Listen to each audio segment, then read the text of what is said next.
And that brings us to talking about the top 10 that's going to be out next week, right before the season starts at Pro Basketball Talk on the NBC Sports page, the NBA page at NBC Sports. And we've been working our way through the top 10. We're up to number 6. That's where I have the Miami Heat. Look, the Miami Heat made it to the finals last year. I'm one of those people who's a little skeptical that they're going to exactly repeat what they did in the bubble, but Tyler Hero's still going to be really good. Jimmy Butler's still going to be really good. They locked up Bam Adebayo. This Miami team is still set for the future, whether or not they get James Harden or go after anyone else. Yeah, for me, the question with Miami is outside of the bubble environment, can they dominate? Because the thing about, I think the bubble we saw, there was a lot of different factors, right? Like with the Clippers, they kind of struggled with the bubble environment. And I think the Heat culture just trumped talent, for a lot. Like their culture was so strong and they have a lot of talent. Don't get me wrong. But I wonder with travel, and I don't know. I'd be very curious to see them play that far into the playoffs in a regular season. So I'm excited to see what they do. I think they have they want to run it back. They have the right mentality. They're very competitive. But Kurt, there's still a question of, can they play at that high level all the time? And I'm curious to see. Yeah, I am too. And look, can Tyler Hero keep up? Look, Miami didn't make a lot of additions. They're just kind of running it back. So if they're going to take a step forward, Bam has to take another step forward and maybe show more of a jumper. And I'm not really worried about Bam. Bam's going to be phenomenal next year. Is Tyler Hero going to be able to do that? All their young players, are they going to take that step and grow with them? I want to say yes, but I kind of, like you said, I need to see it. I need to see Tyler Hero hit some jumpers when, the game's on the line and Spike Lee or somebody is yelling at him from behind and not in this empty bubble. So I want to see that. I want to see him go through that. But I think they're going to be. I don't as much have that concern with the number 5 team. I actually have the Brooklyn Nets ahead of them. Part of it is I thought Kyrie Irving and Kevin Durant looked really good. Kevin Durant, really again, we'll see how he moves in a real game. But Kyrie Irving had the handles back, was getting to the rim, looked like his old self. Durant hit some shots where he's just like the defenders in his face, old school Durant. I can just shoot over you, man. I'm 7 feet and I've got a release over my head. Good luck, I thought that they look good. They've still got all the pieces around them. And again, I know they came up in the James Harden and all these other rumors.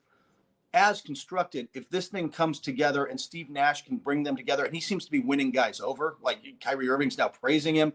If he wins them over, that is a team with all the talent in the world, man. That is a team that can contend if it comes together.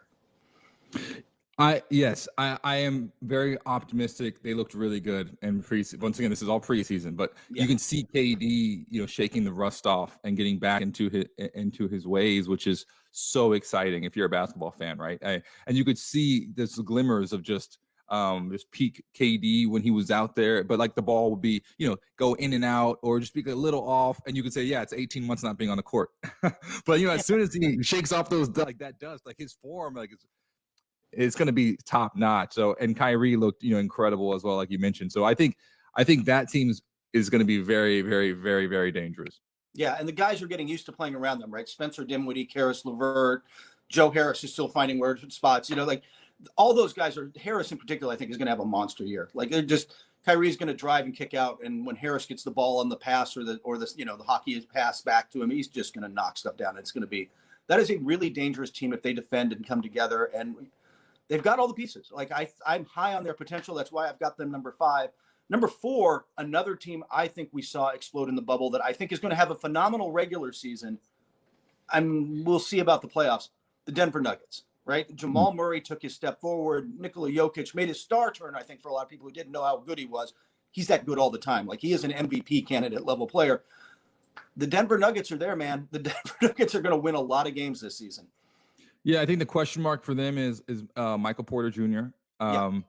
Can he step into the role that Tyler Hero did for the Miami Heat and just carry more of the load? He had moments of brilliance, but when you're trying to be a contender, you need more from your guys, right? You need more. You need consistency from your stars, and I think Jokic has shown that over the past couple of years. Jamal Murray is coming into that. This past year it was very clear that he can consistently put up 30, 40 points a night or whatever that the team needs them to do to be successful. It wasn't enough, but this season, you think you can build off that. You have experience now going forward. So, Kurt, I'm with you. I think they look very dangerous, but the question is, in the Western Conference, can you make it out? Yeah, look, there's just no margin for error in the West is the problem.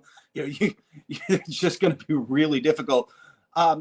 Look, I'm with you. I actually picked Michael Porter Jr. as an early, like, I hate predictions, like my most improved player, but like, I think he could be in the mix for that. If he is in the mix for that, that's such a good sign for Denver, right? That means they're doing it.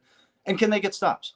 Like they were not always consistent with stops. If they're getting defense, if they're getting the stops they need, again, I don't question if they're going to be able to put up points. Can they come the playoffs? Can they stop the other team enough to win? I got a feeling they can. I got a feeling, look, if the Clippers and Lakers don't run away with this thing, Denver is right there, man. Yeah, sleeper pick. Yeah, and I'm very curious. I'm very curious to see when it comes to like one of my favorite players to watch on that team was Jeremy Grant. And he left. So it's like it's interesting to me too, because I'm like, okay, well, how do you kind of replace? Like, he was such a great role player for them.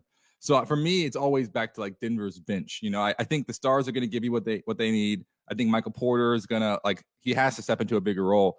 But when Jokic is off, when Murray's off, where is that firepower coming? Where's the consistency? Where's the defense? Where's the tenacity? So for me, those are the question marks I have with Denver. Yeah, and I'm completely with you on Grant. He's the guy.